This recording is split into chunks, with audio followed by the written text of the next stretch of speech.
They say a man knows he's found the one when he stops looking.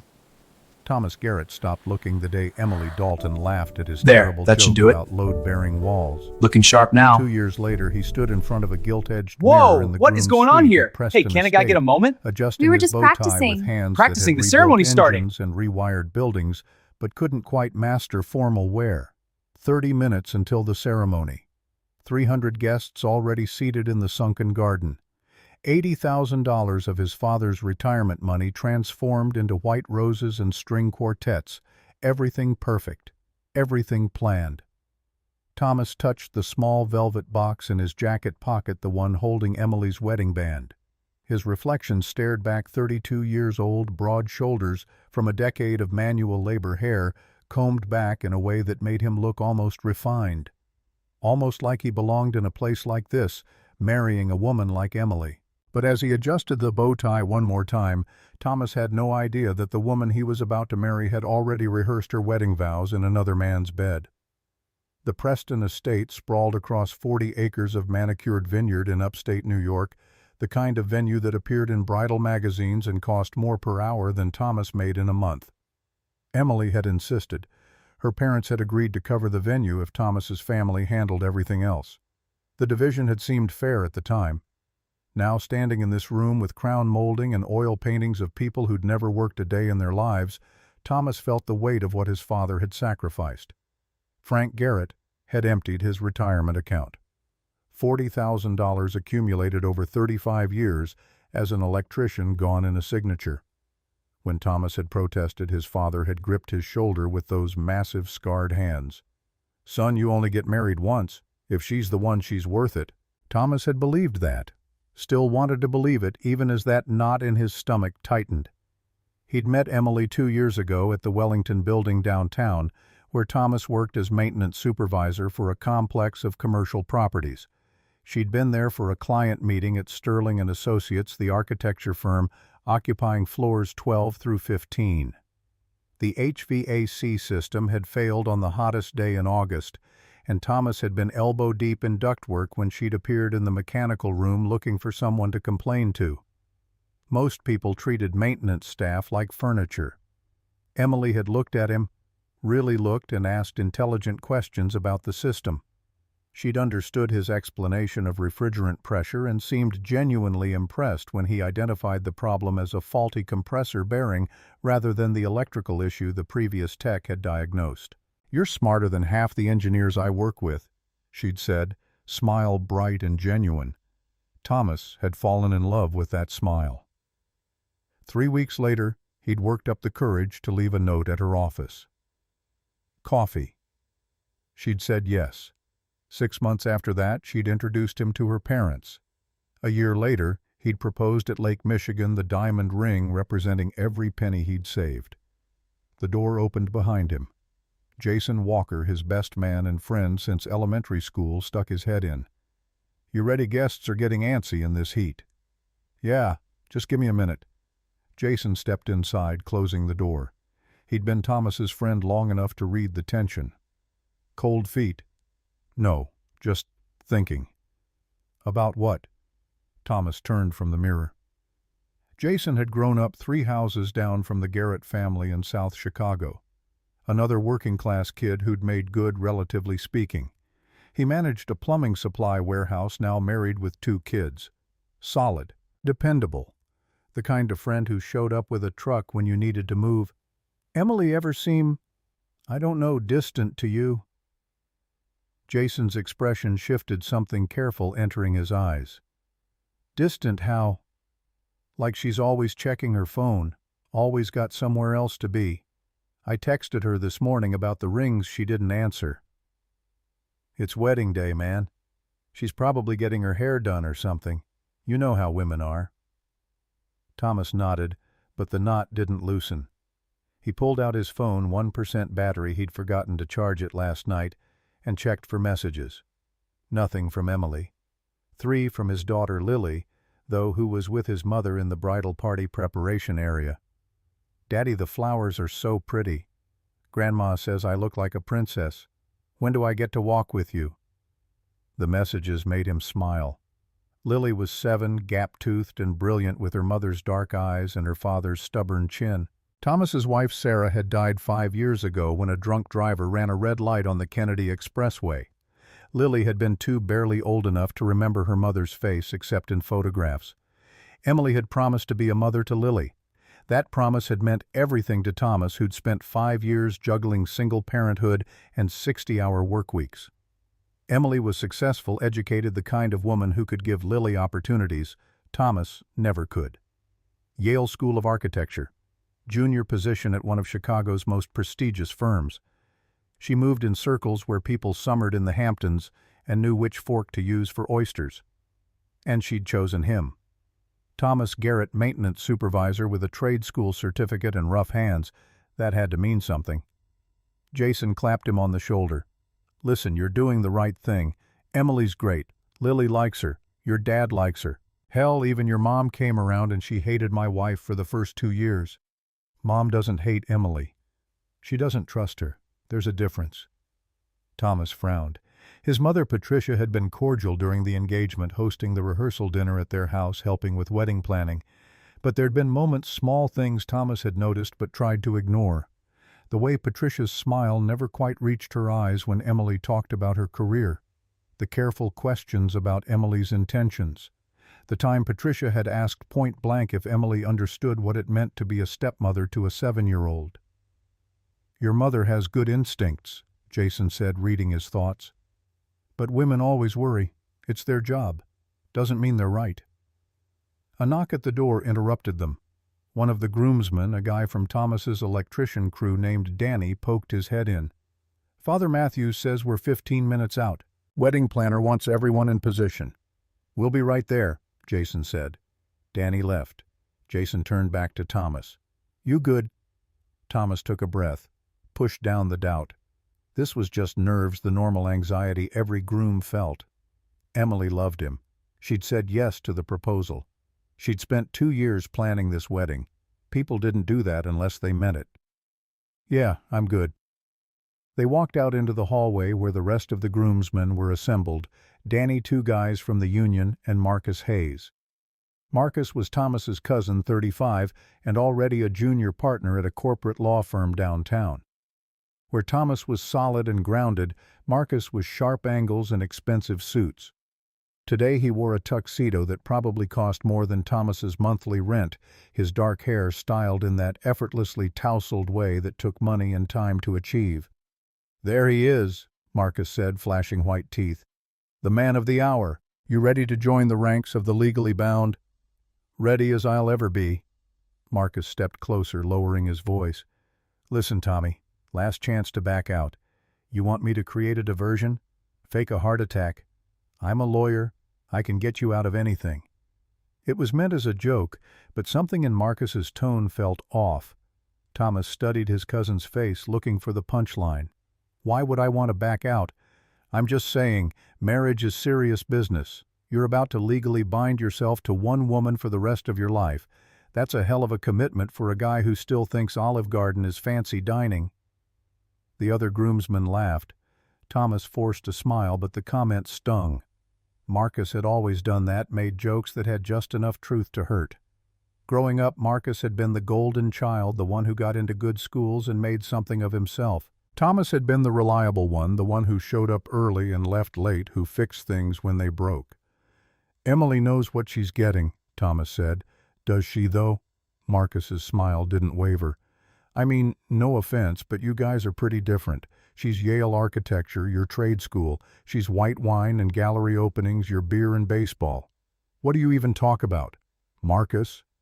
Jason's voice carried a warning. "I'm just making conversation. Tommy knows I love him, right? 'Cause..." Thomas met Marcus's eyes. Something flickered there, something that looked almost like satisfaction. "We should get moving," Thomas said. "Don't want to keep everyone waiting." They filed out toward the garden, Thomas falling into step beside Jason. The estate's interior was all dark wood and expensive artwork, the kind of place where Thomas felt obligated to wipe his feet, even though he was wearing formal shoes. Through the windows he could see the ceremony setup, rows of white chairs, an archway covered in roses, the string quartet tuning their instruments. 300 people. Most of Emily's corporate friends and family people who worked in finance and law and medicine. Thomas's side was smaller union guys, neighbors from the old neighborhood, a few cousins. The divide was visible even in the seating chart Emily had obsessed over for months. They reached the garden entrance. Father Matthews, a 60-year-old Irish priest who'd baptized Thomas as a baby, stood waiting in his vestments. "Thomas, you look sharp." "Thanks, Father." "You ready for this? Marriage is a sacred commitment not to be entered into lightly."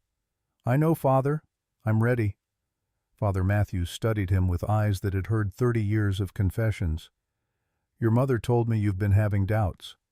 Thomas shot a look at Jason, who suddenly found the ceiling fascinating. Not doubts exactly, just normal wedding jitters.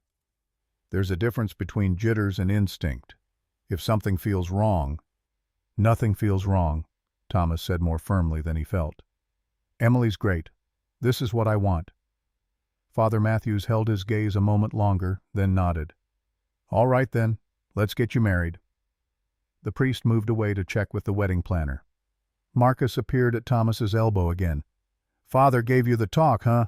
Probably told you about the sanctity of marriage and listening to your gut. Priests love that stuff." "He was just checking in." "Right.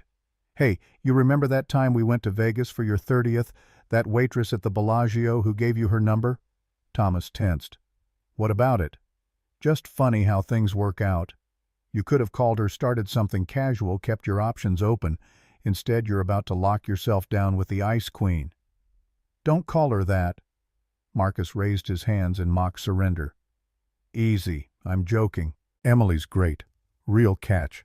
You're lucky she said yes to a guy who works with pipe wrenches for a living." Before Thomas could respond, the wedding planner, a severe woman named Christine, who terrified him during every planning meeting, appeared with a clipboard. "Gentlemen, we're 7 minutes out. I need the groomsmen in position now. Thomas, you'll wait here with Father Matthews until your daughter arrives, then you'll walk down together. Clear?" Everyone nodded. The groomsmen filed out toward their positions. Marcus gave Thomas a final pat on the shoulder. "See you at the altar, cuz. Try not to pass out." Then Thomas was alone with Father Matthews in the hallway. Through the doors he could hear the string quartet playing something classical and beautiful.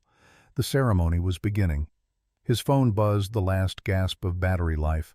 A text from Lily. "Daddy, I'm coming to get you." 30 seconds later, she appeared around the corner, and Thomas's heart did what it always did when he saw his daughter expanded to the point of breaking. She wore a white dress with pink flowers, her dark hair pulled back in an elaborate style his mother must have wrestled into submission. She carried a small basket of rose petals. "Daddy, you look so fancy." Thomas knelt down to her level, ignoring the creak in his knees. "Not as fancy as you, princess. You look beautiful." She beamed, showing the gap where her 2 front teeth used to be. "Grandma says I have to walk slow and throw the flowers nice. Not like when I throw balls with you." "That's right, nice and slow." Lily's smile faded slightly. She leaned in close, her voice dropping to a whisper. "Daddy, do we really have to have Miss Emily live with us?" The question hit like a punch. Thomas kept his expression neutral. "Hey, we talked about this. Emily's going to be part of our family now. She'll take care of you when I'm at work, help with homework. But she doesn't play with me like you do, and she's always on her phone." Out of the mouths of babes. Thomas had noticed the same thing, tried to rationalize it as Emily being busy, stressed about work. But Lily saw it clearly, the way children always did. "She's just getting used to everything, sweetheart.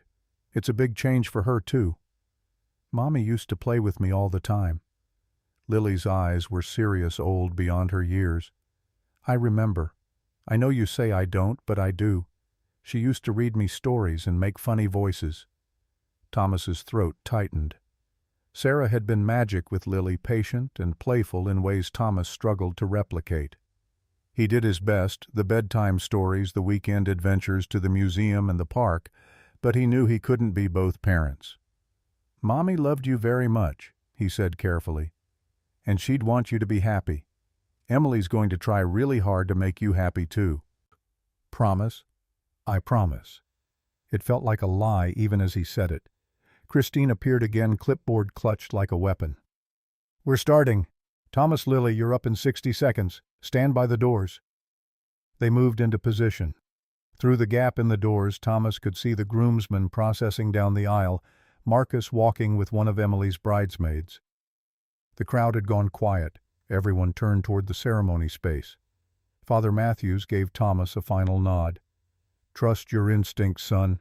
Even now it's not too late." Then the music changed, the bridal chorus, the moment everyone had been waiting for. Christine opened the doors. Lily looked up at Thomas. "Ready, Daddy?" "No." The word rose in his throat unbidden. Something was wrong, had been wrong for weeks, maybe months. The unanswered texts, the late nights at work, the way Emily had insisted Marcus be in the wedding party even though Thomas had expressed discomfort, the ring insurance incident, the hotel receipt he'd found. But 300 people were watching. His father had emptied his retirement account. Emily stood at the end of that aisle in a dress that cost more than Thomas's car, and maybe he was wrong. Maybe this was just cold feet, the normal terror of commitment. "Ready," he said. They began the walk.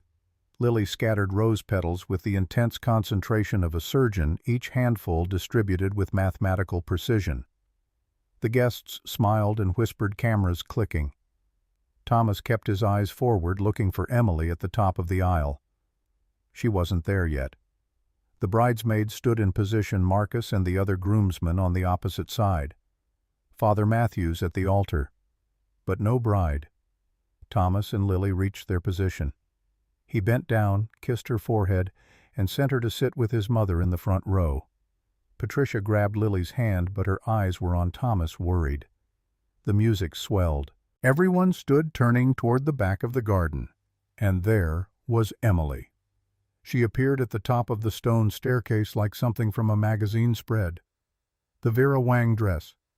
$25,000. Thomas had nearly choked when he saw the invoice fit her perfectly, all silk and lace and impossible elegance. Her blonde hair was swept up, small flowers tucked into the style. She held a bouquet of white roses and looked objectively like every man's dream. Her father, Robert Dalton, walked beside her. Robert had been a real estate developer before a series of bad investments tanked his portfolio. Now he lived in a suburb that had once been prestigious but was slowly declining, working as a consultant and pretending the fall from grace hadn't happened. He wore a designer suit that was 2 years out of date and a smile that didn't reach his eyes. They began the descent. Emily's gaze found Thomas, and she smiled. That smile that had hooked him 2 years ago, warm and genuine and full of promise. Thomas smiled back, tried to mean it. Halfway down the aisle, Emily's eyes flicked left, just a fraction of a second, barely noticeable. Thomas followed the glance. Marcus stood in the groomsmen line, perfectly still, perfectly composed. But something passed between them, a look Thomas couldn't quite interpret. Then Emily's attention was back on Thomas, the smile never wavering. She reached the bottom of the stairs. Robert placed her hand in Thomas's, the traditional giving away of the bride. "Take care of her," Robert said, his voice rough. "I will, sir." Emily stepped up beside him. She smelled like expensive perfume, something French and floral. Up close, Thomas could see the perfect makeup, the professional styling, the calculated beauty of it all. She leaned in, whispering, "You look handsome. You look beautiful. I can't believe we're actually doing this." Something in her tone made Thomas's stomach drop. She sounded nervous, yes, but also something else. Uncertain, regretful. Father Matthews cleared his throat. "Dearly beloved, we are gathered here today in the sight of God and these witnesses to join together Thomas Michael Garrett and Emily Ann Dalton in holy matrimony." The ceremony began. Thomas heard the words as if from underwater, his mind spinning. He held Emily's hands, soft, uncalloused, the hands of someone who'd never rebuilt a transmission or replaced drywall. Her grip was light, almost reluctant. Marriage is not to be entered into lightly but reverently, deliberately, and in accordance with the purposes for which it was instituted by God. Thomas glanced at the crowd. 300 faces watching expectantly. In the front row, his mother held Lily on her lap, both of them looking worried. His father Frank sat next to them, big hands clasped, his weathered face serious. On Emily's side, her mother Catherine dabbed at her eyes with a handkerchief, the performance of maternal emotion. Next to her, Robert stared at nothing, his expression blank. Before we proceed with the vows, the couple has prepared a special message they would like to share. Thomas frowned. They hadn't prepared a message. He looked at Emily confused, but she looked equally lost. Father Matthews nodded to Jason, who stood by the sound system controls. This was it, the audio setup Jason had agreed to manage, though Thomas hadn't told him what the file contained. Thomas had prepared this 2 weeks ago after the ring insurance incident, after finding the hotel receipt, after the email about St. Thomas. He'd hoped he wouldn't need to use it, had prayed he was wrong, paranoid, reading too much into innocent coincidences. But this morning had changed everything. 6 hours earlier, Thomas had arrived at Preston Estate before dawn. Unable to sleep, anxious about the ceremony, he'd driven up early to check on the setup. The building manager, an old friend from the trade, had let him in through the service entrance. Thomas had wanted to survey the electrical system. A maintenance supervisor never stopped working, and retrieve his phone charger from the utility closet where he'd left it during yesterday's final walkthrough. The closet was on the west wing, tucked between the bridal preparation area and the library. Small, cramped, filled with circuit breakers and HVAC controls. Thomas had stepped inside just after 6 in the morning, reaching for the shelf where he'd left the charger. Then he'd heard voices. The utility closet shared a ventilation duct with the library next door, an old building quirk, the kind of thing Thomas noticed professionally. Air moved between the spaces, carrying sound clearly through the metal shaft. Emily's voice. Unmistakable, that slight rasp she got when she was being intimate. And Marcus's voice, his cousin, his best man. Thomas had frozen hands, still reaching for the charger. His brain couldn't process what he was hearing. This had to be a mistake. They were probably just talking, discussing something wedding-related. Then Emily had laughed low and throaty and said something that made Thomas's world tilt. "We can't keep doing this, Mark. It's too risky." Thomas's hand had fallen to his side. Very slowly, very carefully, he'd pulled his phone from his pocket, 3% battery, and opened the voice memo app. Set it to record, placed the phone on the shelf next to the ventilation grate, and listened. What followed was 8 minutes of conversation that destroyed every belief Thomas had held about his fiancée, his cousin, and his own judgment. He'd stood in that dark closet, hand over his mouth to keep from making a sound, as Emily and Marcus laid out their plan with casual cruelty. The wedding was a business arrangement. Emily needed the respectability of marriage to secure her partnership at Sterling and Associates. She needed Thomas's father's union connections to land contracts for the Hudson Yards project she was designing. She needed the appearance of being family-oriented, stable, trustworthy. Marcus had helped her identify Thomas as the perfect Mark, working class, eager to please, too grateful for her attention to ask hard questions. They'd been sleeping together for a year, since before the engagement. They planned to continue the affair after the wedding meeting in hotel rooms and during Marcus's business trips to St. Thomas, where he'd already booked them a suite at the Ritz-Carlton using Thomas's credit card. The ring fraud hadn't been a mistake. Emily had deliberately downgraded the diamond and pocketed the $5,000 difference, knowing Thomas wouldn't notice or challenge her. She planned to stay married for 3 years, long enough to make partner, long enough to get pregnant, that would seal her image as stable and committed.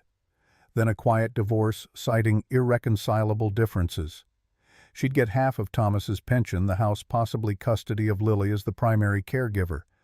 Marcus had already drafted the preliminary paperwork.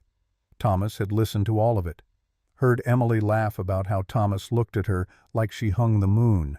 Heard Marcus mock his cousin's intelligence, his education, his career. Heard them discuss Lily with cold calculation, cute kid, good for Emily's image, but perceptive enough to know she was being played. The worst part wasn't the betrayal, it was the contempt, the casual, absolute certainty that Thomas was too stupid to ever figure it out.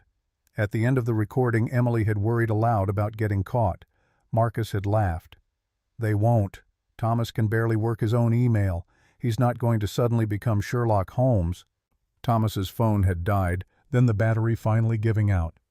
He'd stood in the dark closet for another 10 minutes listening to them leave the library, heard Emily's heels clicking away toward the bridal suite, heard Marcus whistle something cheerful as he headed toward the groom's area. Then Thomas had retrieved his dead phone, walked out of the closet, and made a decision. He wasn't going to run. Wasn't going to cancel the wedding and give Emily the narrative jilted bride, unstable groom, poor girl who dodged a bullet. He wasn't going to confront them privately and let Marcus spin some legal defense. He was going to let them think they'd won, right up until the moment he took it all back.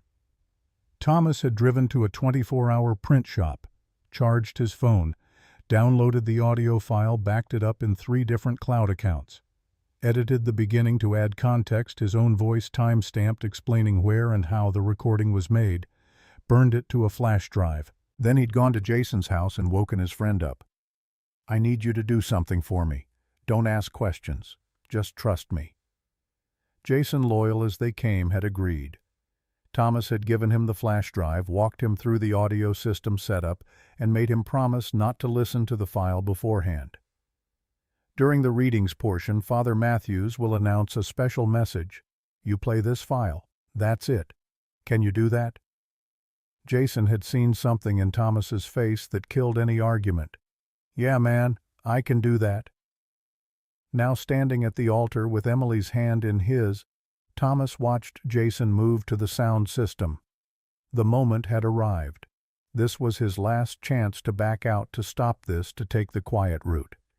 He thought about his daughter in the front row, about the $5,000 Emily had stolen, about the credit card fraud for the St. Thomas trip, about Marcus's mocking laughter, about the casual certainty that Thomas was too simple to fight back. Jason pressed play. The garden speakers crackled to life. Thomas's own voice filled the air, calm and clear. June 12th, 6:15 a.m., Preston Estate Library. Recording made from adjacent utility closet via shared ventilation system. Emily's hand went rigid in his. Her head snapped toward the speaker's, eyes wide. The recording continued. Emily's voice unmistakable. "We can't keep doing this, Mark. It's too risky." The guests stirred, confused murmurs rippling through the crowd. Emily tried to pull her hand away. Thomas held firm, his grip gentle but unyielding. Marcus's voice came through the speakers. "One more hour, Em. Just one more hour and you're locked in." Emily's face drained of color.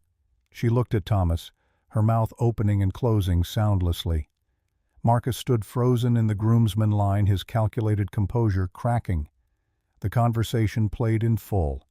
Every cruel word, every mocking laugh, every detail of the plan to use Thomas as a stepping stone. The crowd's murmurs grew louder, shifting from confusion to shock to outrage. Emily's voice, "The man's a walking paycheck." Marcus's voice, "Thomas is too stupid to ask questions." Emily's voice, "I feel bad sometimes. He looks at me like I hung the moon." Marcus's voice, "Then you're a good actress." In the front row, Patricia Garrett stood up, her face a mask of fury. Frank put a hand on her arm, holding her back, but his own expression was murderous. Robert Dalton sat perfectly still, staring at his daughter with something like disgust. The recording reached the part about Lily. Emily's voice discussing getting custody using Thomas's daughter as an image enhancer. Patricia actually snarled a sound Thomas had never heard from his mother. When the audio finally ended with Marcus's comment about Thomas barely being able to work his email, the garden was utterly silent. 300 people frozen in horror. Emily was crying now, mascara tracking down her face, her perfect makeup destroyed. "Thomas, please, it's not, you don't understand." Thomas released her hand. He took the microphone from Father Matthew's stand, his movements calm and deliberate. "I want to thank you all for coming," he said, his voice carrying across the garden. "Most of you traveled a long way, took time off work, bought gifts. You did this because you thought you were celebrating love." He looked at his father. "Dad, I'm sorry you spent your retirement money on this. I'll pay back every cent."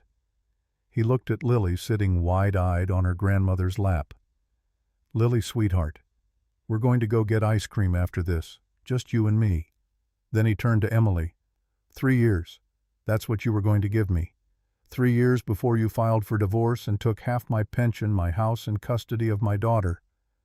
Emily couldn't speak, just shaking her head, tears streaming. "You downgraded my engagement ring and stole $5,000. You've been sleeping with my cousin for a year. You plan to use my father's union connections, then throw me away once you made partner." Thomas pulled folded papers from his jacket, the bank statements, the hotel receipt, the credit card charges for St. Thomas, all printed and ready. "I have evidence of fraud theft from our joint account and conspiracy to commit wire fraud via credit card misuse. I could have you both arrested right now." Marcus had backed away from the groomsman line looking for an exit. Frank Garrett stepped into his path, a wall of 62-year-old Union muscle. Thomas continued, his voice never rising, never breaking. "But I'm not going to do that, because you're not worth the legal fees. You're just two people who confused education with intelligence and class with character."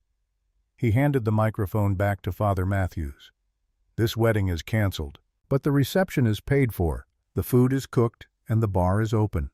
Anyone who wants to stay and celebrate me dodging a bullet, you're welcome to join me." Thomas stepped off the altar, walked to the front row, took Lily's hand. "Come on, princess. Let's go change out of these fancy clothes." As he walked back up the aisle, the stunned crowd began to react. Some people were crying, some were applauding. His mother caught up to him, fierce and proud. "That's my son. That's my boy." Behind them, Emily collapsed into her father's arms, sobbing. Marcus tried to slip away toward the parking lot, but Frank Garrett's voice stopped him cold. "Marcus Andrew Hayes, don't you take another step." Thomas didn't look back. He held his daughter's hand and walked toward freedom, leaving the wreckage of Emily's perfect plan scattered across the rose-covered altar. The bridal suite had been transformed into a war room. Thomas sat on an overstuffed chair, still wearing his tuxedo pants and undershirt, the bow tie discarded somewhere between the garden and here. Lily perched on his lap in her flower girl dress, eating a piece of chocolate cake someone had smuggled from the reception setup. She seemed remarkably unfazed by the chaos, more interested in picking out the chocolate chips.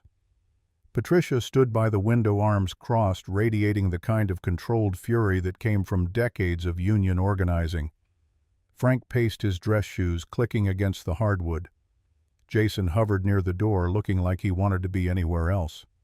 The sounds of confusion drifted up from the garden, raised voices, car doors slamming, the wedding planners' increasingly desperate attempts to restore order.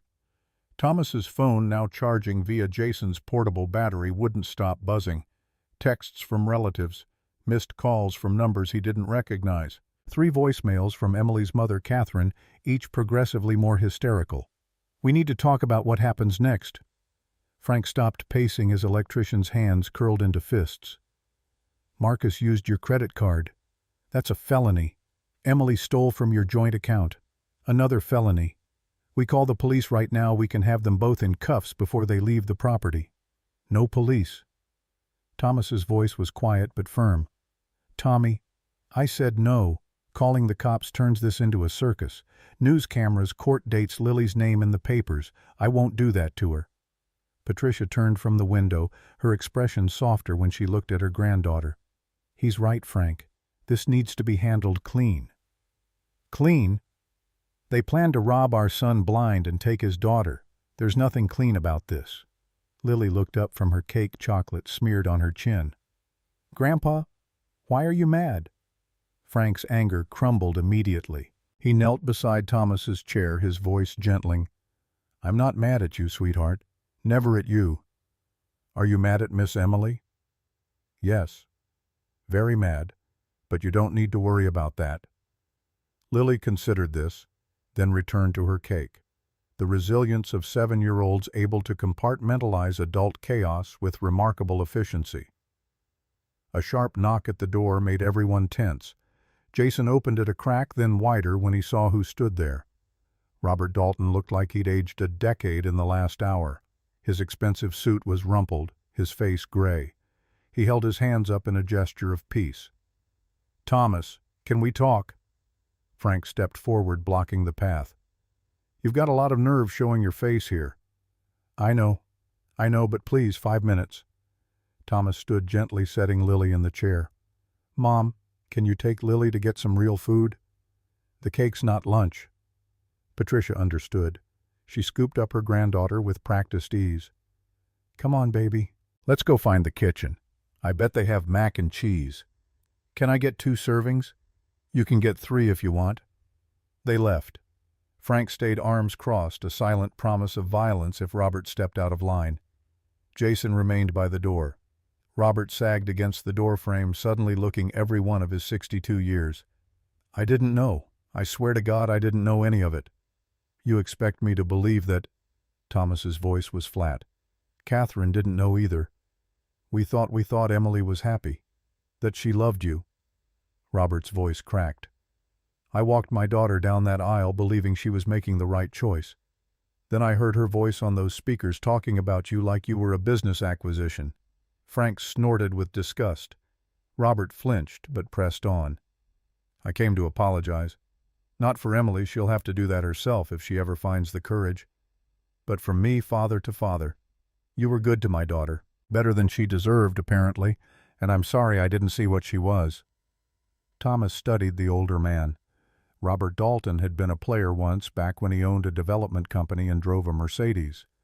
The fall had been hard, bad investments, over-leveraged properties, partnerships that imploded. He'd lost everything except the house, and that was mortgaged to the ceiling. Emily had grown up wealthy and watched it all disappear. Maybe that explained the hunger, the calculated social climbing. Didn't excuse it, but it explained it. Where is she now? In her suite with Catherine, hysterical. Keeps saying it was out of context, that the recording was edited. She actually believes if she says it enough times it'll become true. And Marcus? Robert's expression darkened. Your father had words with him in the parking lot. Colorful words. Marcus left in his BMW going about 60 through a 20 zone. I hope he wraps it around a tree. Frank's jaw tightened, but he didn't contradict the sentiment. The guests are leaving, Robert continued. About half already gone. The rest are milling around looking for direction. Your wedding planner is having a breakdown in the kitchen. She keeps crying about her Yelp rating. Despite everything, Thomas felt a flicker of sympathy for Christine. This wasn't her fault. Tell her to send everyone home. Cancel the reception. We'll pay the cancellation fees. You're not paying anything. Robert straightened, finding some remnant of pride. Catherine and I will cover the venue costs. It's the least we can do. You don't have to. Yes, I do. My daughter destroyed this day. We'll handle the financial fallout. Jason's phone buzzed. He glanced at it, then looked at Thomas with an odd expression. Man, you need to see this. He held up his phone. The screen showed TikTok a video titled, Groom Exposes Cheating Bride at Altar. The view count was climbing rapidly, 50,000, 60,000, 70,000. Thomas felt something cold settle in his stomach. How did... Someone must have recorded it. Maybe multiple people. It's already on Twitter, too, and Instagram. It's going viral. Frank grabbed the phone, watched 30 seconds of the video, then handed it back with disgust. Great. Now we're entertainment for strangers. This is going to destroy Emily professionally, Robert said quietly. Sterling and Associates won't touch her after this. No firm will. She destroyed herself. Frank's voice was granite. Thomas just made sure everyone knew about it. Robert nodded slowly, accepting the judgment. He turned to leave, then paused. For what it's worth, Thomas, I think you would have been a good son-in-law. Better than my daughter deserved. He left. The door clicked shut with a finality that felt like the closing of a chapter. Jason sat on the arm of the chair. So what now? You want to get out of here? I can grab Lily. We can head back to the city. Thomas looked around the bridal suite. The champagne bottles unopened, the makeup station still scattered with brushes and palettes. Emily's overnight bag tucked in the corner. Evidence of a wedding that would never happen. Yeah, let's go home. They collected Lily from the kitchen where she'd charmed the catering staff into giving her a tour of the dessert setup. Patricia had commandeered a container of leftover appetizers because waste, not want, not. Frank grabbed Thomas's garment bag from the groom's suite, carefully avoiding the areas where other guests still lingered. The drive back to Chicago took 3 hours. Thomas rode with his parents and Lily too drained for conversation. Lily fell asleep 20 minutes in her head against his shoulder. He stared out the window at the passing farmland, mind spinning through the implications. The recording was out there now. Viral. His face, his name, his humiliation broadcast to millions of strangers. Emily's betrayal packaged as entertainment, shared and liked and commented on by people who'd never meet either of them. His phone kept buzzing. He turned it off. They reached the city as sunset painted the skyline gold and orange.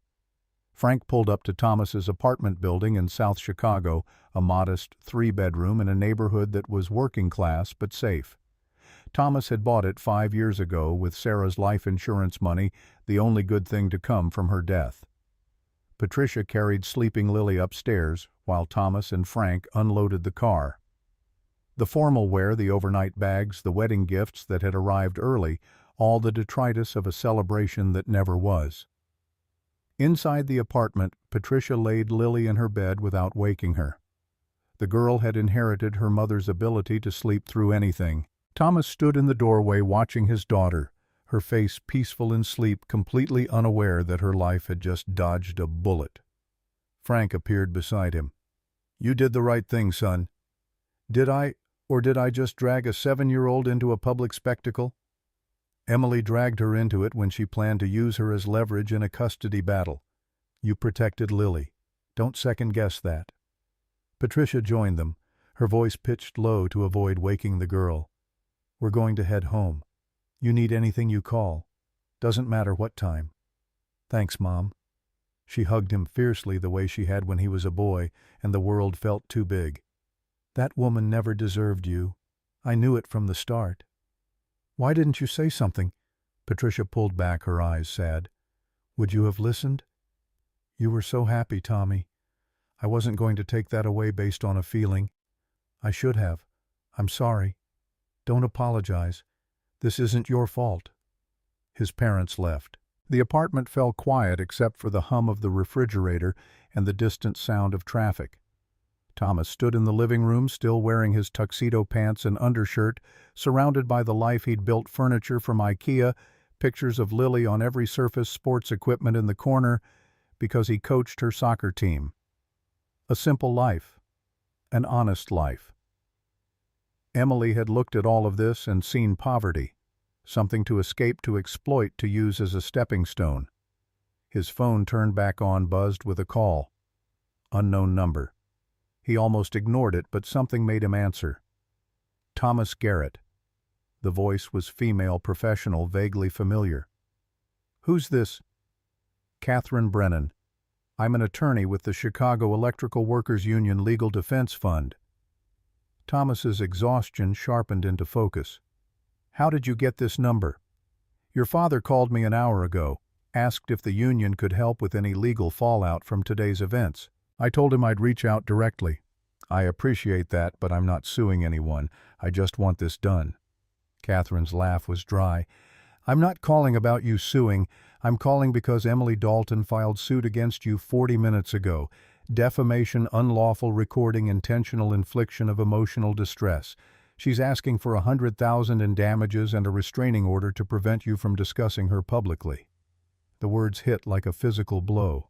Thomas sat down hard on the couch. "She's suing me." "She is. And her attorney is good. Michael Reeves' downtown firm specializes in personal injury and reputation cases. This is going to get expensive fast if you don't have representation." "I can't afford a lawyer." "You don't have to. The union's legal defense fund covers situations exactly like this, members or their families being exploited for labor connections. Emily's plan to use your father's union relationships for business contracts, that's an attack on collective bargaining integrity. We're taking your case." Thomas tried to process this through the fog of exhaustion. "Why would the union care about my wedding drama?" "Because it's not drama, it's fraud. Emily Dalton planned to leverage your family's labor connections for her personal profit. She admitted as much on that recording. If we let that slide, every corporate climber in Chicago will start targeting union families for exploitation. We make an example of her, we send a message, our people aren't stepping stones." Something fierce and grateful lodged in Thomas's chest. "Thank you." Don't thank me yet. This is going to get ugly. Emily's lawyers will argue the recording was illegal, that you violated her privacy. They'll paint you as vindictive, unstable. They'll try to destroy your character to save hers. Let them try. That's what I wanted to hear. I'll file a countersuit tomorrow, fraud for the ring scam, theft for the joint account money, conspiracy for the credit card charges. We'll also petition the court to freeze any attempt at a restraining order. You have a right to defend yourself publicly. What about Marcus? He was in on all of it. We'll bring him in as a co-defendant on the fraud charges. Using your credit card without permission is a serious crime even for family members, especially for a lawyer who should know better. They talked for another 20 minutes, Catherine explaining the legal strategy, the timeline, what Thomas could expect. When the call ended, he sat in the dark apartment feeling simultaneously vindicated and exhausted. Emily wasn't just going to disappear quietly, she was going to fight. The next morning arrived too quickly. Thomas woke on the couch, still in his tuxedo pants, neck kinked from sleeping at a bad angle. Sunlight streamed through the windows. The clock read 8:15. Lily stood next to the couch in her pajamas, holding her favorite stuffed bear. "Daddy, are we still going to Disney World?" The honeymoon. Thomas had completely forgotten. They were supposed to fly to Orlando this afternoon, spend a week at the Magic Kingdom. He'd saved for months, bought special passes, planned every detail. "I don't know, Princess. A lot happened yesterday." Lily's face fell. "But you promised. You said after the wedding we'd go see the castle and meet the princesses." Thomas's heart cracked. The wedding was supposed to be one day. The honeymoon was supposed to be about Lily giving her a magical experience, building memories. Emily had tried to steal that too. He pulled out his phone, opened the airline app. The tickets were still valid. He'd booked them separately from any joint accounts. The hotel reservation was under his name. They could still go. "You know what? Yeah, we're going. Pack your suitcase, the one with Mickey Mouse on it. We're going to Disney World." Lily's face lit up like Christmas morning. "Really, just you and me? Just you and me?" She threw her arms around his neck, squealing. Thomas hugged her back, feeling some of the weight lift. Emily had taken a lot from him, trust, dignity, $40,000 of his father's money, but she wasn't taking this. They packed quickly. Thomas threw clothes into a bag without thinking too hard about it, helped Lily organize her toys and books. He called his mother to let her know they were leaving. "Are you sure that's a good idea? With the lawsuit? It's already paid for, and Lily deserves this. We'll be back in a week." Patricia didn't argue. She understood the need to give his daughter something good after yesterday's nightmare. They made their flight with an hour to spare. TSA security gave Thomas a second look, probably recognized him from the viral video, but said nothing. On the plane, Lily pressed her face to the window, narrating the experience with breathless excitement. Thomas tried to focus on her joy, but his mind kept spinning. The lawsuit, the viral video, the fact that by now millions of people had seen his humiliation. He pulled out his phone during the flight, turned off airplane mode, and immediately regretted it. Texts from numbers he didn't recognize, friend requests from strangers. His inbox flooded with messages, some supportive, some cruel, some from media outlets requesting interviews. One email stood out. Subject line, "Legal notice, Dalton versus Garrett." He opened it. A formal petition from Emily's lawyers demanding he cease all public discussion of the events, delete any copies of the recording, and pay a settlement of $50,000 to avoid trial. Thomas deleted it. Catherine had told him not to respond to anything without her approval. Another email, this one from his employer. Subject, administrative leave, pending review. His stomach dropped. He opened it. Thomas, in light of recent events that have gained public attention and may impact our company's reputation, we are placing you on paid administrative leave effective immediately. Please do not report to work until further notice. We will schedule a review meeting upon your return. They were suspending him. Not firing, not yet, but clearly worried about the optics of employing someone at the center of a viral scandal. Thomas closed his email and focused on Lily, who'd fallen asleep against his arm, her Mickey Mouse backpack clutched to her chest. She was the only thing that mattered. The job, the lawsuit, the public humiliation, All of it was secondary to making sure his daughter knew she was loved and protected. Disney World was exactly what they needed. For 6 days, Thomas let himself be dad, not the viral video groom. They rode every ride Lily wanted met.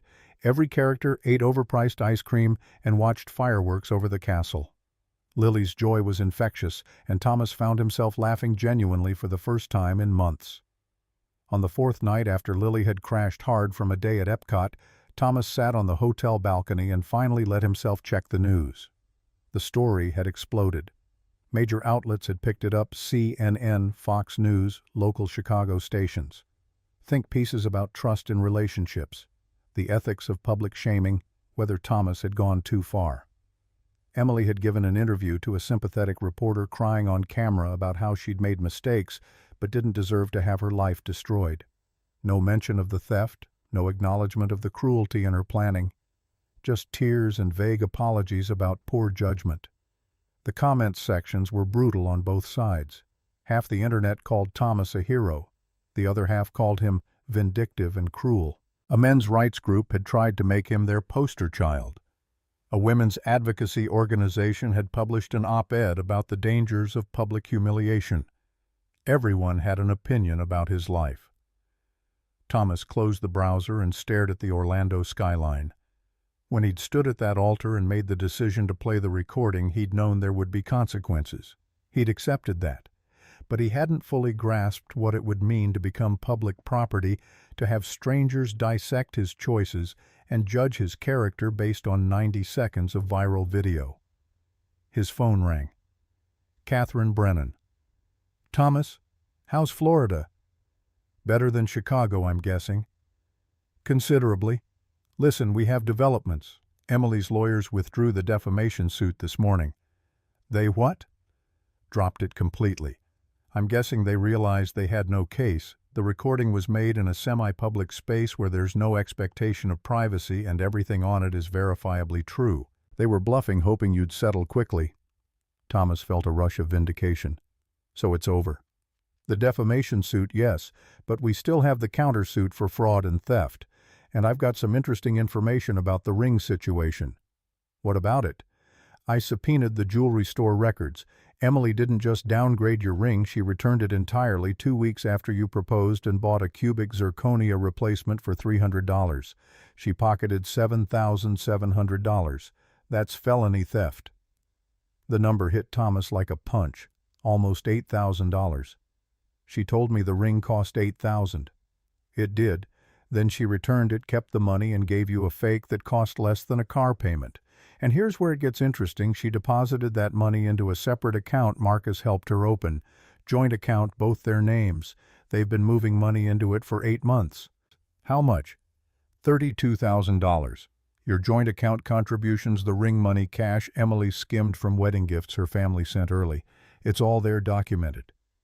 Thomas's hands clenched around the phone. "Can we get it back?" "We can try. But here's my recommendation.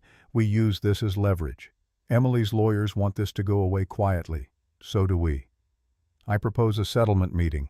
We show them the evidence of the joint account, the ring fraud, the credit card charges for St. Thomas. We offer to drop the criminal complaints if Emily signs an affidavit admitting to the fraud and surrenders all claims to any shared assets or future contact with you or Lily. She walks away with no consequences. She walks away broke, unemployed, and with a signed confession that guarantees she'll never come after you legally. If she tries, we bury her with her own words. Sometimes the best revenge is making sure they can never hurt you again." Thomas thought about it. Prison time would feel satisfying for about 10 minutes. Then it would become drawn-out court battles, appeals, more viral videos, more of his and Lily's lives on display. Clean resolution. That's what his mother had said. "Set up the meeting. But I want one thing added to the settlement. Marcus has to be there. He doesn't get to hide behind Emily." "I'll make it happen."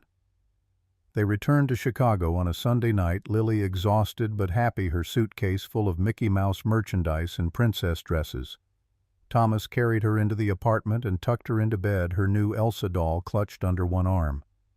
The apartment felt different now. Smaller, maybe. Or maybe he'd just changed in the week away. His phone showed 43 missed calls. He ignored all of them except one from his father. "Tommy, you're back. Just got in. Lily's asleep." "Good. Listen, there's something you need to know. Sterling and Associates put Emily on administrative leave. It's all over the industry. The partners are furious about the union connection stuff. They're losing contracts left and right because Frank's been calling every local from here to Detroit." Thomas felt a flicker of something dark and satisfied. "Good. It gets better. Marcus's firm fired him, not suspended fired. They found out about the credit card fraud and decided they couldn't keep a lawyer who commits felonies. He's trying to get a public defender position, but no one's hiring him." "How do you know all this?" "Union grapevine. We know people who know people. Marcus is done in Chicago legal circles." They talked for a few more minutes, Frank updating him on family gossip, carefully not asking about the lawsuit. When they hung up, Thomas sat in the dark living room and tried to feel triumphant. Mostly he just felt tired. The settlement meeting was scheduled for Tuesday afternoon at Catherine's office downtown. Thomas took the L, avoiding his car, to delay the inevitable return to normal life. The city looked the same, crowds and construction and summer heat, but he felt disconnected from it, like watching through glass. Catherine's office was in a building near Union Station, modest but professional. She met him in the lobby. "You ready for this?" "As I'll ever be." "Remember, you don't have to say anything. I'll do the talking. If they try to provoke you, stay calm. That's what they want, evidence you're unstable." They took the elevator to the 14th floor. Catherine led him to a conference room where Emily and Marcus already sat with their respective attorneys. Thomas hadn't seen either of them since the wedding. Emily looked diminished somehow, her usual polish replaced by dark circles and nervous energy. She wore jeans and a sweater, nothing like her usual designer wardrobe. Her hair was pulled back in a simple ponytail. Marcus looked worse. His suit was off the rack, his face unshaven. The golden boy confidence had evaporated, leaving something hollow and desperate. Emily's attorney, Michael Reeves, exactly as polished as Thomas expected, stood first. "Let's keep this civil. We're here to find resolution, not rehash grievances." Catherine took a seat, Thomas beside her. She opened a folder, methodical and calm. "My client is prepared to drop all criminal complaints and civil suits under the following conditions. 1. Emily Dalton signs an affidavit admitting to fraud regarding the engagement ring theft from joint accounts and conspiracy to commit credit card fraud with Marcus Hayes. 2. All money from the joint account created by Emily and Marcus, currently totaling $32,400, is returned to Thomas Garrett within 30 days. 3. Emily surrenders all claims to shared property, wedding gifts, and any future contact with Thomas or his daughter. 4. Marcus Hayes reimburses Thomas for the St. Thomas Resort booking $8,400 and agrees to the same no-contact terms. Reeves's expression tightened. "That's a non-starter. My client isn't signing a confession." Then we go to trial, and I have bank records, jewelry store receipts, credit card statements, and a recorded admission of intent to defraud. How do you think that plays to a jury? Marcus's attorney, a tired-looking public defender named Shaw, shifted uncomfortably. "My client can't pay $8,000. He's currently unemployed." "Then he can set up a payment plan, but he pays or we pursue criminal charges. Credit card fraud is a felony. He's a lawyer, he knows that." Emily's hands were shaking. She looked at Thomas for the first time, her eyes red-rimmed. "Thomas, please, I'm sorry. I'm so sorry.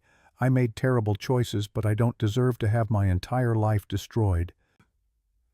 Every word felt calculated, designed to elicit sympathy. Thomas met her gaze without flinching. "You made your choices. Now live with them. I was desperate. My dad lost everything. I had debt. I panicked. You used me. You used my daughter. You stole money and planned to steal more. Don't ask me to feel sorry for you." Reeves interjected. "Mr. Garrett, my client, has already lost her job, her reputation, her future career prospects. The public humiliation you've subjected her to is punishment enough." Catherine's smile was sharp. She subjected herself to it when she plotted fraud. Thomas just made sure people knew about it. Now are we settling or are we going to court? Because I've got all day and your client's already drowning in legal bills she can't afford." The room fell silent. Emily looked at Marcus, who wouldn't meet her eyes. Some fracture there, some blame being silently assigned. Reeves whispered with Emily for a long moment. Finally he straightened. "We'll agree to the settlement with one modification. The affidavit remains sealed unless Ms. Dalton violates the no-contact agreement.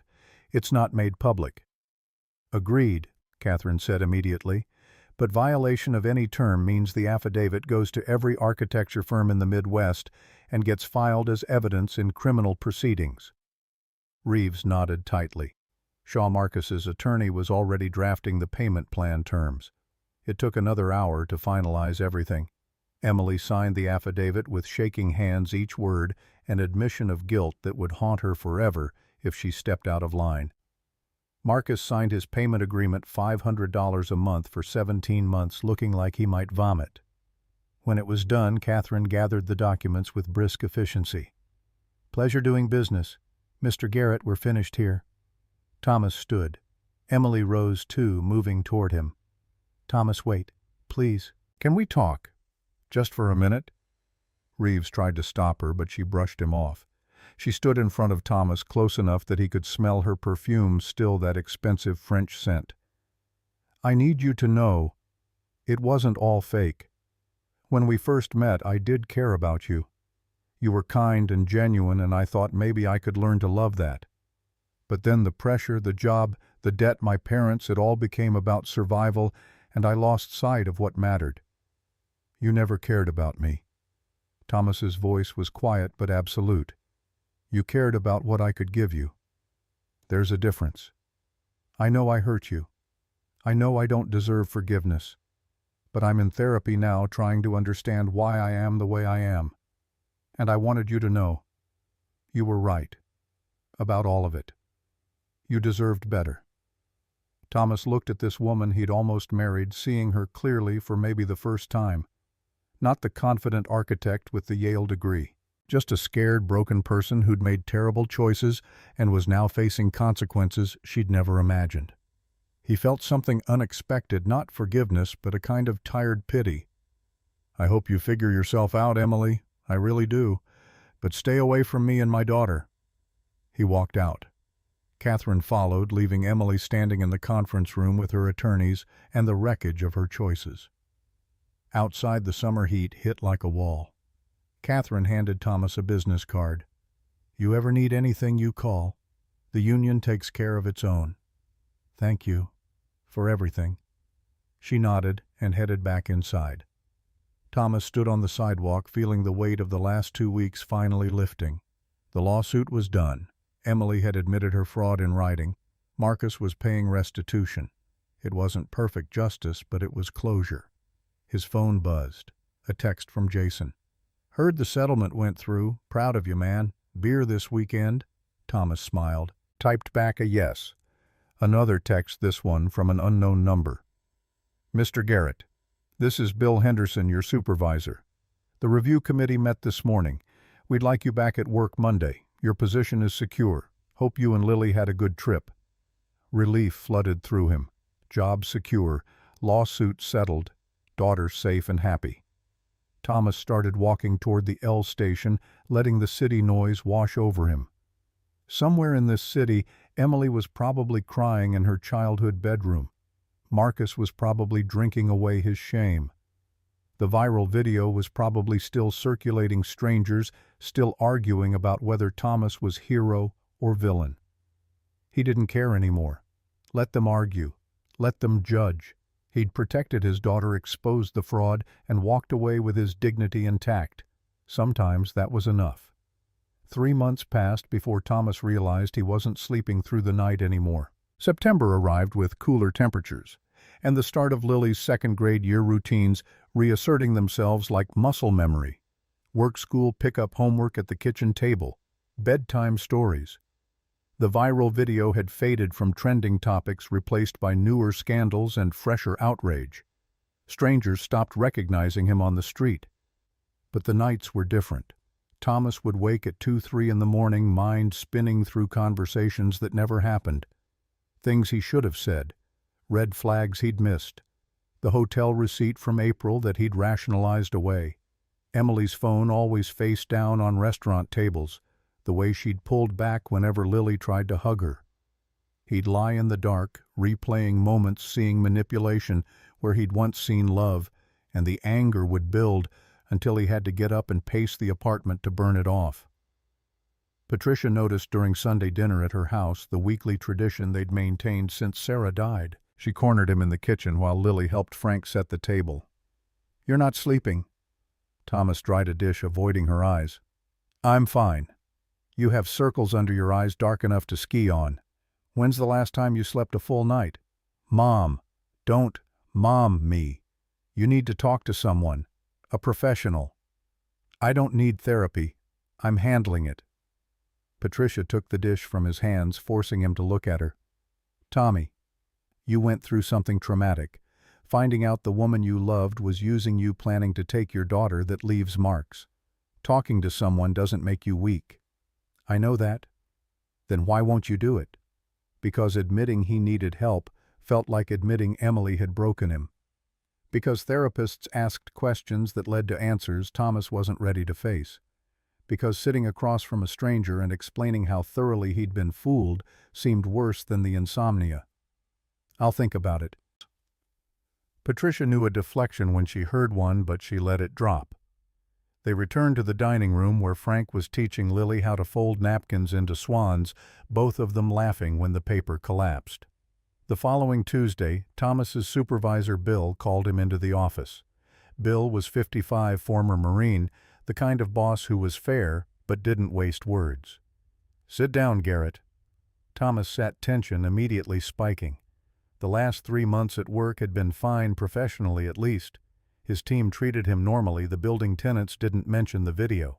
But there was always the waiting for the other shoe feeling. Bill pulled a folder from his desk. Corporate reached out. They're creating a new position, Director of Regional Operations. Oversees facility management for 15 buildings across northern Illinois. Salary bump, company car benefits package. They want you. Thomas blinked. "They want to promote me." "VP saw how you handled the wedding situation." His exact words were, "Anyone who stays that calm under pressure belongs in leadership." "You'd report directly to corporate, relocate to Springfield part-time, 3 days there, 2 here, interested." The offer was staggering. 30,000 more annually, real decision-making authority. Respect. "What about Lily? I can't be away from her 3 days a week." "That's the part you'd need to work out. Maybe your parents help during the week, you're back Thursday night through Monday morning. Or you decline and stay where you are. No judgment either way." Thomas took the folder, mind already spinning logistics. Springfield was 2 hours south. Patricia and Frank would help. They'd been asking for more time with Lily anyway. 2nd grade meant more independence, less constant supervision needed. "Can I have a few days to think about it?" "Take a week. But between us, take the job, Garrett. You've earned it." That night, Thomas sat at his kitchen table after Lily was asleep, the job offer spread in front of him. More money meant better schools for Lily College savings security, but it also meant changed disruption to the routine they'd built.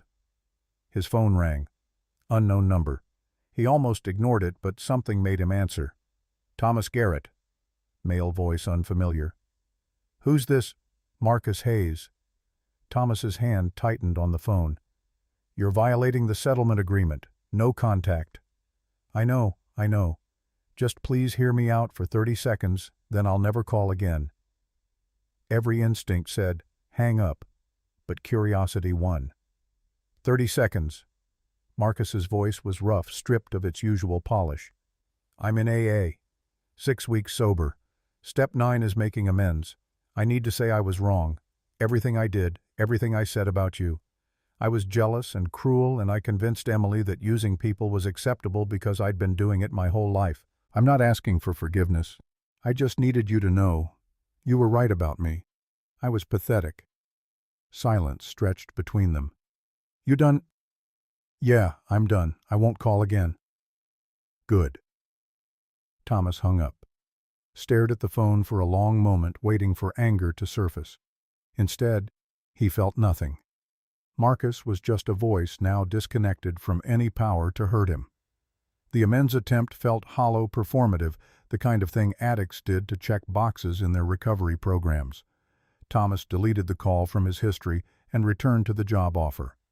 By Friday, he'd made his decision. He accepted the promotion. Patricia and Frank agreed to keep Lily Monday through Wednesday, with Thomas picking her up Thursday after school. It meant restructuring their lives, but the opportunity was too significant to pass up. The transition happened quickly. October brought new responsibilities, overseeing teams across multiple properties, attending corporate meetings, learning leadership skills he'd never needed before. The work was challenging, but satisfying in ways his old position hadn't been. People listened when he spoke now. His opinions carried weight. But the nightmares continued. Variations on the same theme, standing at the altar while Emily laughed, the recording playing on loop, everyone staring. Or worse ones where he'd gone through with the wedding, waking up 3 years later to find Emily gone and Lily calling another man Dad. He'd wake gasping, check his phone, 3 a.m., always 3 a.m., and no, sleep was finished for the night. In November, Frank sat him down after picking up Lily for the weekly handoff. "Your mother wants you to see someone. So do I. Don't make me pull the dad card, but I will if you're being stubborn about this. I'm handling it. You're white-knuckling through it. There's a difference." Frank pulled out a business card. "Dr. Sarah Caldwell. She works with the union's Employee Assistance Program, specializes in trust issues and relationship trauma. Your mother already called her, got you an appointment Thursday at 4. Thomas took the card, annoyance flaring. "You can't just make therapy appointments for me. Watch me. You're my son and you're hurting. So you're going, even if I have to drive you there myself." The firmness in Frank's voice killed any argument. Thomas pocketed the card. Thursday afternoon, he sat in a waiting room in downtown Springfield, surrounded by neutral furniture and generic art. Everything carefully designed to be inoffensive and calming. A door opened, and a woman in her early 60s appeared. "Thomas, I'm Dr. Caldwell." Her office was smaller than expected, bookshelves lining one wall, 2 chairs facing each other rather than the cliché couch. She gestured for him to sit. "Your mother called me. Told me a bit about what happened, but I'd like to hear it from you, in your own words." Thomas had prepared a clinical summary, discovered fiancée's betrayal canceled, wedding settled, lawsuit. But Dr. Caldwell's patient silence pulled more from him. The whole story came out. The recording, the public humiliation, the settlement, the sleepless nights. She listened without interrupting, occasionally taking notes. When he finished, she set her pad aside. "What are you most angry about?" The question caught him off guard. "The betrayal, obviously." "Be specific. Was it the affair with Marcus, the financial fraud, the plan to take Lily?" Thomas considered. "The contempt, the way they talked about me like I was too stupid to notice, like being working class made me blind." "And how does that make you feel about yourself?" "Like I should have seen it, like I'm exactly as stupid as they thought." Dr. Caldwell leaned forward slightly. "You're confusing being trusting with being stupid. They're not the same thing. Emily and Marcus exploited your trust that says everything about their character and nothing about your intelligence." The words should have been comforting. Instead, they hit a raw nerve. "But I ignored red flags. The phone calls, the hotel receipt, her pulling away from Lily. I saw those things and rationalized them because I wanted to believe she loved me." "That's human, Thomas. We all do that with people we care about. The question is, what are you afraid will happen if you trust someone again?" The answer came faster than expected. "That I'll miss it again. That I'll be so desperate for someone to love me that I'll ignore obvious signs they're using me." There it was. The fear that lived under the anger. That he was fundamentally unlovable, and Emily had just been smart enough to see it while pretending otherwise. Dr. Caldwell nodded as if he'd confirmed something. "We're going to work on that. But first I want you to do something for me. Write down 10 things you're proud of about yourself. Not your job, not being a good father, those are external. Internal qualities. Who you are when nobody's watching. Thomas left the session with homework and an appointment for the following week. The writing exercise felt forced at first, sitting at his desk in the Springfield apartment he rented for weekdays. But slowly, the list emerged. He was reliable.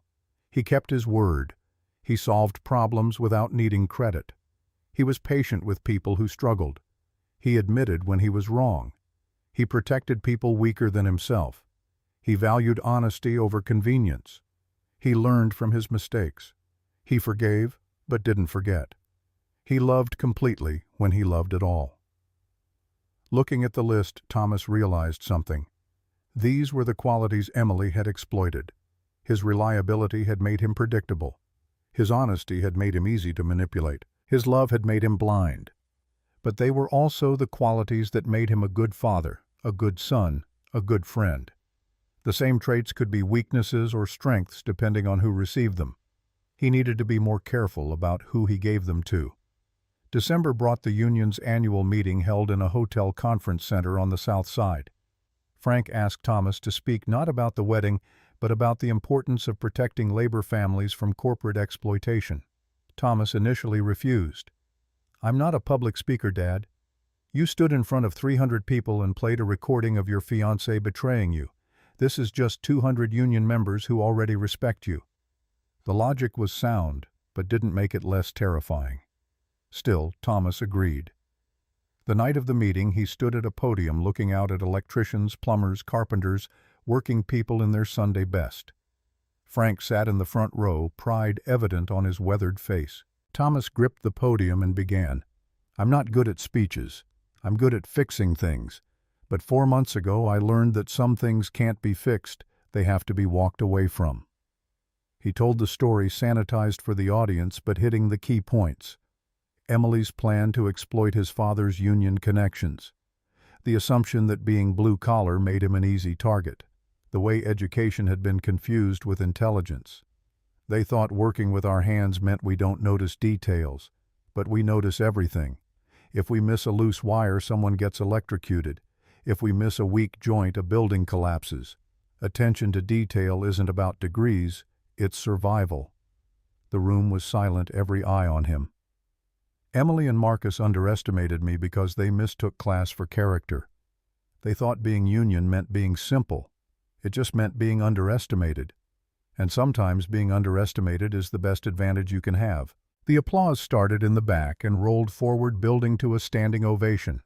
Thomas felt something shift in his chest. Not quite healing, but the beginning of reclaimed pride. After the speech, people approached to shake his hand, share their own stories of being exploited or underestimated. A woman in her 50s told him about a developer who'd tried to scam her out of her pension.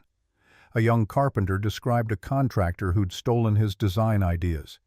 Everyone had a version of the same story, people with money and education assuming workers were too stupid to fight back. Thomas listened to each story, and with each one the weight of shame lightened. He wasn't uniquely foolish. He was part of a pattern, and breaking that pattern publicly mattered. The holidays arrived. Thomas and Lily spent Christmas with his parents, the house full of cousins and noise and traditional Polish food Patricia insisted on making from scratch. Lily received more presents than any 7-year-old needed, her gap-toothed smile worth every dollar.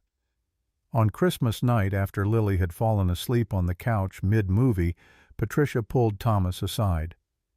"You seem better, lighter." "I'm sleeping more. The therapy's helping." "Good. Your father and I were worried, but you're coming back to yourself." Thomas wasn't sure he was coming back to his old self.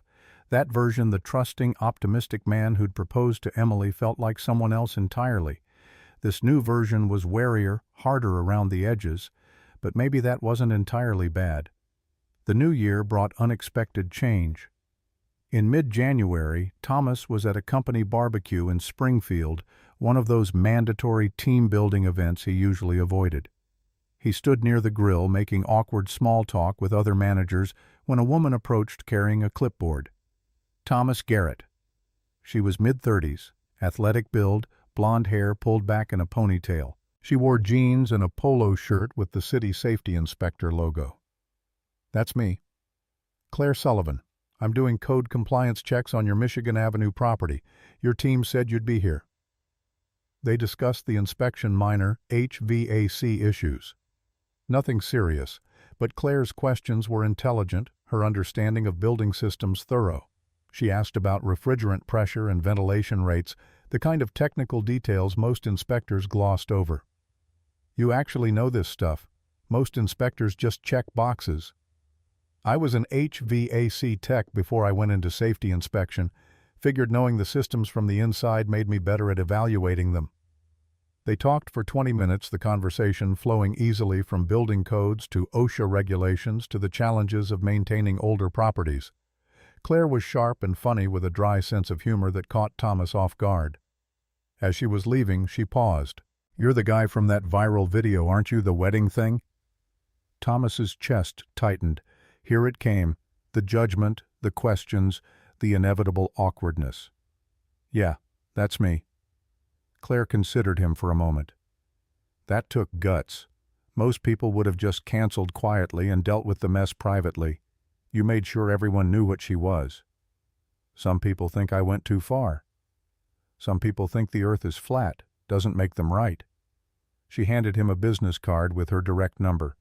"The inspection report will be ready Monday. Call me if you have questions." She walked away before Thomas could respond, leaving him holding her card and feeling something he hadn't felt in months. Curiosity about a woman that had nothing to do with fear or suspicion. The following week, Thomas found reasons to call Claire's office 3 times. Questions about compliance deadlines, clarification on ventilation standards, a minor dispute about fire exit signage. She answered each call professionally, but there was warmth underneath the official tone. Finally, she called him.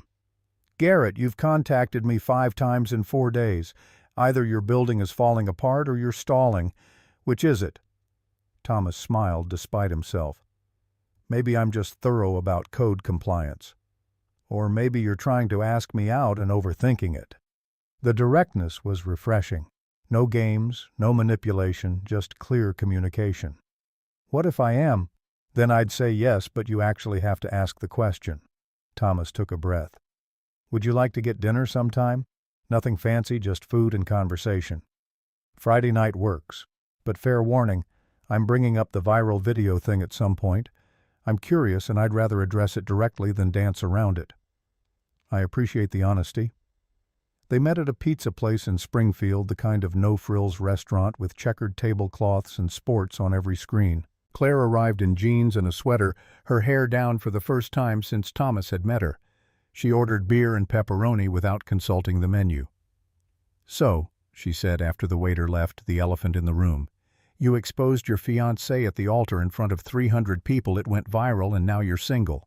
I want to hear your version, not the internet's." Thomas had rehearsed this conversation in his head.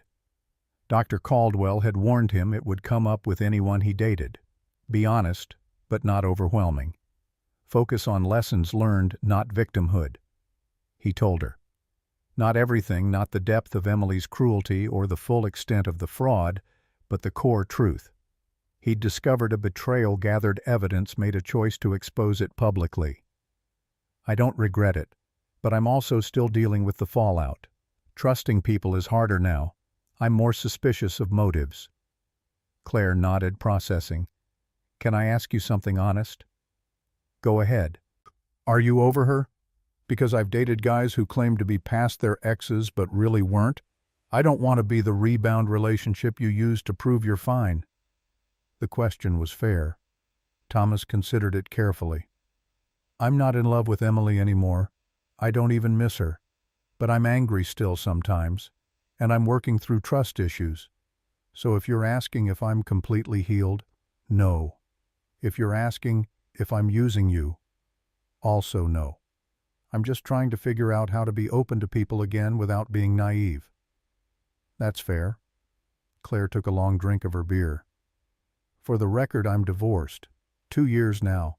My ex-husband was a firefighter who decided his partner's wife was more interesting than me. So I get the betrayal thing. And the trust issues." Something clicked into place. She wasn't looking at him as the viral video guy or the victim. She was looking at him as someone who'd survived something similar and come out the other side. They talked for 3 hours. About work, about Lily, about Claire's career path from HVAC tech to inspector. She had no kids but liked them, no desire for drama, and a low tolerance for bullshit. By the end of the night, Thomas realized he'd laughed more than he had in months. Walking her to her car, Claire stopped and turned to him. "Full disclosure, I'm interested, but I move slow. I don't do games or ambiguity. If we're doing this, we're both in, or we're not doing it at all. I can do slow." "Good. Also, I'll need to meet Lily eventually if this goes anywhere. I'm not looking to be her mother, but I'm not dating someone with a kid and pretending the kid doesn't exist." The practicality was exactly what Thomas needed. No promises of instant family, just realistic expectations. "That's fair. But Lily's been through a lot. I need to be careful about who I introduce to her life." "Understood. Let's take it one step at a time." They started dating carefully, deliberately, without rush. Dinners when Thomas was in Springfield, phone calls when he was in Chicago. Claire met Lily 3 weeks later at a bowling alley, treating the 7-year-old like a person rather than an obstacle. Lily pronounced her not fake, which in 7-year-old speak was the highest compliment possible. February arrived cold and brutal. Thomas was in Dr. Caldwell's office for his weekly session when she asked a question that stopped him cold. "What scares you most about this relationship with Claire?" He'd been talking about their last date, how easy it felt, how different from Emily. The question came from nowhere. "What do you mean?" "You're happy, I can see it, but there's resistance too. What are you afraid of?" Thomas sat with the question. "That I'm making the same mistake. That I'm ignoring red flags because I want this to work." "What red flags have you seen?" "None. That's what worries me. Emily didn't have obvious red flags either. I just missed them." Dr. Caldwell leaned back in her chair. "You're confusing absence of red flags with presence of green flags. Claire's been direct, honest, consistent. She's introduced you to her friends, made her intentions clear, respected your boundaries. Those aren't warning signs you're missing. Those are positive indicators you're afraid to trust." The distinction hit hard. "So I'm self-sabotaging." "You're protecting yourself. There's a difference. The question is whether you're protecting yourself from real danger or from the possibility of happiness." Thomas didn't have an answer. By March, things with Claire had progressed to regular weekend visits. She'd drive to Chicago Friday night, spend time with Thomas and Lily, help with homework and soccer practice. She didn't try to parent Lily, but engaged with her honestly, playing video games and teaching her how to throw a football. One Saturday morning, Thomas woke to find Claire and Lily making pancakes in his kitchen, both covered in flour and laughing. The domesticity of it hit him like a punch. This is what he'd wanted with Emily. The casual intimacy of shared mornings, his daughter comfortable and happy, a partner who fit into their lives naturally. But this was real. No performance, no calculation. Just Claire being herself. Lily looked up from the mixing bowl. "Daddy, Claire says we can make chocolate chip pancakes, but only if you say it's okay, because she's not the boss of me." Thomas smiled. "Chocolate chips are fine, but you two need to clean up this mess before your grandmother gets here." Patricia was due in an hour for their weekly dinner. She'd met Claire twice now, both times scrutinizing the younger woman with the intensity of a Secret Service background check. Afterward, Patricia had given her assessment to Thomas privately. "She's good. Honest, doesn't put on airs, actually likes your daughter, but you're moving fast. We've been dating 3 months. After Emily, 3 months feels like rushing. Just be careful." The warning stayed with Thomas. Was he rushing? Claire had already integrated into their weekends, had a drawer in his bathroom, a toothbrush by the sink. Lily talked about her constantly. Patricia and Frank liked her. By every metric, this was healthy progression. So, why did it terrify him?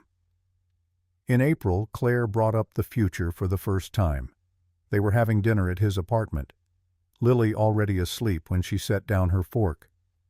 "I need to ask you something, and I need you to be honest." Thomas's stomach dropped. "Okay. Where do you see this going?" Because I'm in my mid-30s and I don't have time for relationships that aren't building towards something. I'm not saying we need to get engaged tomorrow, but I need to know if you can see a future with me, or if I'm just helping you learn to trust again before you find someone else." The fear that had been lurking for weeks surged forward. Claire wasn't Emily, he knew that intellectually, but commitment felt dangerous, like stepping onto ice that looked solid but might crack. "I care about you. I'm happier than I've been in years. But the idea of marriage, of legally binding myself to someone again, it makes my chest tight." Claire nodded slowly. "That's fair. I'm not asking for a ring. I'm asking if you can imagine eventually wanting to build a life with me, or if this is just comfortable for now." Thomas forced himself to sit with the question. Not react from fear, but actually consider what he wanted. He pictured 5 years from now, Lily in middle school needing stability and consistency. Himself older, still working, still building a life. Did he want to do that alone? Or with someone who made him laugh? Who engaged with his daughter genuinely? Who called him on his bullshit and showed up when she said she would? "I can imagine it, building a life with you. It scares me, but I can imagine it." Claire's expression softened. "Scared is okay. I'm scared too. My ex really did a number on me. But scared and trying is different from scared and running. Which one are you?" Thomas reached across the table, taking her hand. "Scared and trying. Then we're on the same page." 2 weeks later, Emily appeared. Thomas was at Home Depot on a Saturday morning picking up supplies for a leaking pipe in his building when he turned a corner and nearly collided with her. She looked different. Thinner hair, shorter, no makeup. She wore jeans and a Northwestern University sweatshirt that was clearly borrowed and too large. For a moment, they just stared at each other. "Thomas." "Hi." "Emily." Awkward silence. Other shoppers moved around them, oblivious to the tension. "Can we talk? Just for a minute?" Every instinct said no. Walk away, don't engage, maintain the boundary. But curiosity won. They moved to a quiet corner near the garden center. Emily clasped her hands, nervous energy radiating from her. "I know I'm not supposed to contact you. The settlement agreement. But I needed to say something, and I didn't know how else to reach you." "So you violated a legal agreement." I know. But please just listen." Thomas crossed his arms, waiting. "I've been in therapy. 3 times a week. My therapist diagnosed me with narcissistic personality disorder and severe attachment issues stemming from my father's financial collapse. None of that excuses what I did. I'm not looking for sympathy. But I wanted you to know I'm trying to understand why I'm the way I am." "Why are you telling me this?" Emily's eyes filled with tears. "Because I need you to know you were right. About everything. I used you. I manipulated you. I convinced myself it was justified because I was desperate and scared, but it was just cruelty. And I'm sorry. Not because I want forgiveness, I don't deserve that, but because you deserve to hear it." Thomas studied her, looking for manipulation for the calculated performance, but all he saw was exhaustion and genuine regret. "I'm also paying you back. The money I stole. I'm working at a coffee shop now, making $9 an hour. But I'm sending you $500 a month until the debt is paid." She pulled an envelope from her purse, handed it to him. Inside was a check for $500. "It's a start. Not enough, but a start." Thomas looked at the check, then at Emily. "Are you okay? Actually okay?" "No, but I'm trying to be. I lost my career, my reputation, most of my friends. My parents barely speak to me. But maybe that's what I needed, to lose everything and rebuild from scratch honestly this time." She wiped her eyes. "I should go. I'm sorry for approaching you. I just needed to say these things face to face." She turned to leave. Thomas surprised himself by calling after her. "Emily." She stopped. "I hope you figure yourself out. I really do. But don't contact me again. Not to apologize, not to update me on therapy. Just move forward." Emily nodded, something like relief crossing her face. "Thank you. For listening. And for not hating me as much as I deserve." She walked away, disappearing into the store. Thomas stood holding the check, feeling something unexpected, not forgiveness exactly, but closure. Emily wasn't the monster he'd built in his mind. She was just a broken person who'd made catastrophic choices and was now facing consequences she'd never imagined. He pocketed the check and finished his shopping. That night, Claire came over for dinner. Thomas told her about the encounter, watching for her reaction. "How do you feel about it?" "Weird. She seemed genuinely sorry, but I don't know if that changes anything." Claire considered. "Sorry doesn't undo harm, but it's better than not sorry. Are you going to cash the check?" "Yeah. She stole from me. She should pay it back." "Fair enough. Just make sure you're not letting her back into your head. People like that, they're good at finding cracks." Thomas pulled Claire closer on the couch. "She's not getting back in. I learned that lesson." In June, nearly a year after the canceled wedding, Thomas stood in his parents' backyard at a union summer barbecue. Lily ran around with cousins, shrieking with laughter. Claire stood with Patricia near the grill, the two women deep in conversation about something that made them both laugh. Frank appeared at Thomas's elbow, handed him a beer. "You doing okay, son?" "Yeah, Dad. I think I actually am." "Claire's good for you. Your mother approves, which is saying something." Thomas watched Claire interact with his family, easy, genuine, no performance. Lily ran up and grabbed her hand, dragging her toward the badminton net. Claire went willingly, competitive enough to actually try to win against a 7-year-old. "I'm thinking about asking her to move in, after Lily starts 3rd grade. Frank's eyebrows rose. "That's a big step." "I know, but it feels right. Not rushed, just right." "Then do it. You've earned happiness, Tommy. Stop being afraid of it." The words settled something in Thomas's chest. He'd spent a year protecting himself, building walls, learning to trust carefully. But walls were meant to keep danger out, not keep life at a distance. He walked over to where Claire and Lily were playing. Lily had just scored a point and was doing a victory dance. Claire caught Thomas's eye and smiled, not the calculated smile Emily had used, but something warm and real. Thomas realized something fundamental. The worst thing Emily had tried to do wasn't steal his money or use his daughter. It was convince him he was only valuable for what he could provide. That love was transactional, conditional, a business arrangement dressed up in wedding vows. She'd been wrong. He'd proven her wrong by surviving, by building something better, by choosing carefully the second time around. The scoreboard didn't need to be complicated. He had his daughter, his family work he was proud of, and a woman who showed up honestly every single day. Emily had tried to take all of that and failed. Sometimes the best revenge wasn't destruction, it was building a life so good that the person who tried to ruin you became irrelevant to its foundation. Thomas joined the badminton game, letting Lily teach Claire the rules he'd taught her years ago. The summer sun was warm, the beer was cold, and for the first time in a year, the future felt like possibility instead of threat. He'd been broken. But broken things, when repaired properly, were often stronger than they'd been before.